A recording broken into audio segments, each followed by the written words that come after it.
नमस्कार दोस्तों। स्वागत है आप सभी का एक बार फिर से आपके अपने ही प्रिय चैनल धर्म ज्ञान में। दोस्तों, कब है देवउठनी एकादशी? होगा चातुर्मास का समापन, मांगलिक कार्य होंगे शुरू, जाने मुहूर्त और पारण एकादशी 2023 किस दिन है? कार्तिक शुक्ल एकादशी को देवउठनी एकादशी है। देवउठनी एकादशी को चातुर्मास का समापन होता है। साथ ही विवाह, मुंडन, गृह प्रवेश जैसे मांगलिक कार्य पर लगी रोक हट जाती है।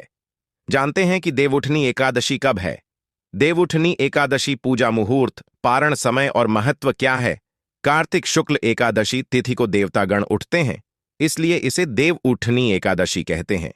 इस वर्ष कार्तिक शुक्ल एकादशी तिथि 22 नवंबर को रात 11:03 से शुरू हो रही है। देवउठनी एकादशी पर 3 शुभ योगों का निर्माण हो रहा है।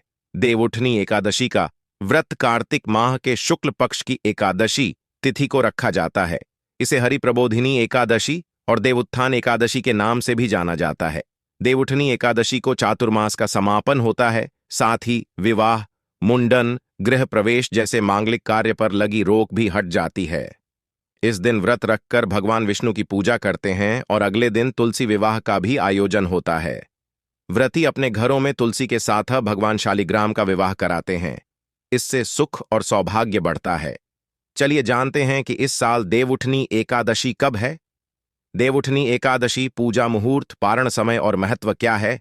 कब है देवउठनी एकादशी 2023? कहा जाता है कि कार्तिक शुक्ल एकादशी तिथि को देवतागण उठते हैं, इसलिए इसे देवउठनी एकादशी कहते हैं।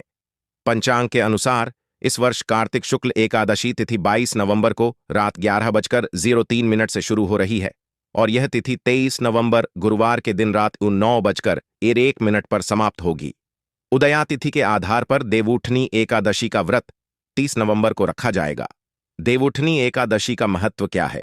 देवउठनी एकादशी के दिन भगवान विष्णु 4 माह की योग निद्रा से बाहर आते हैं। उसके बाद वे फिर से सृष्टि के संचालन का दायित्व भगवान शिव से प्राप्त करते हैं। कहा जाता है कि देवउठनी एकादशी को भगवान पाताल लोक को छोड़कर वापस अपने वैकुंठ धाम वापस आ जाते हैं। असुरराज बलि को दिए वचन के अनुसार भगवान विष्णु देवशयनी एकादशी से लेकर देवउठनी एकादशी तक पाताल लोक में रहते हैं। देवउठनी एकादशी पर चातुर्मास का समापन, देवउठनी एकादशी के दिन चातुर्मास का समापन हो जाता है, क्योंकि भगवान विष्णु योग निद्रा से बाहर आ जाते हैं। उस दिन से विवाह, मुंडन, सगाई, गृह प्रवेश जैसे शुभ कार्य प्रारंभ हो जाते हैं। उस दिन से इनके लिए शुभ मुहूर्त देखे जाने लगते हैं। देवउठनी एकादशी 2023 पारण समय। जो लोग 23 नवंबर को देवउठनी एकादशी का व्रत रखेंगे, वे 24 नवंबर को सुबह 6:51 से सुबह 8:57 के बीच कभी भी पारण कर सकते हैं। उस दिन पारण के लिए 2 घंटे से अधिक का समय प्राप्त होगा। 24 नवंबर को द्वादशी तिथि की समाप्ति शाम 7:06 पर होगी। मान्यता के मुताबिक जो व्यक्ति शालिग्राम और तुलसी का विवाह पूरे विधि विधान के साथ करता है, उसकी सभी मनोकामनाएं पूरी होती हैं। आइए जानें कुछ उपायों के बारे में जिनका निश्चल मन और सदहृदय से पालन करने पर कुंवारी लड़कियों को मनचाहा वर मिल सकता है। वहीं अगर किसी की शादीशुदा जिंदगी में कष्ट हो तो उनसे छुटकारा भी मिल जाता है। अगर आप भी तुलसी विवाह के पावन पर्व पर अपनी सभी मनोकामनाएं पूर्ण करना चाहते हैं तो इन उपायों को जरूर आजमाएं। ज्योतिष शास्त्र के मुताबिक देवोत्थान एकादशी के दिन पूजन में भगवान विष्णु को पैसे जरूर चढ़ाएं और पूजन के बाद इन पैसों को अपनी पर्स में सुरक्षित रख लें। ऐसा करने से आपकी पर्स में पैसों की आवक में स्वतः बढ़ोत्तरी होने लगेगी। कहते हैं कि अगर किसी कन्या की शादी में दिक्कतें आ रही हैं या फिर उसे मनचाहा वर नहीं मिल रहा है तो उसे तुलसी पूजा के दिन एक उपाय जरूर करना चाहिए। तुलसी विवाह के दिन मां तुलसी को लाल रंग की चुन्नी चढ़ाएं। इसके बाद अगले दिन से उस चुन्नी को अपने पास रख लें। ऐसा करने से माता तुलसी प्रसन्न होती हैं, जिसके फलस्वरूप मनचाहा वर मिलता है। नौकरी या कारोबार में तरक्की पाने के लिए इस दिन श्यामा तुलसी की जड़ का एक टुकड़ा लेकर पीले कपड़े में बांधकर ऑफिस या दुकान में रख दें। आपकी मनचाही मुराद पूरी होगी।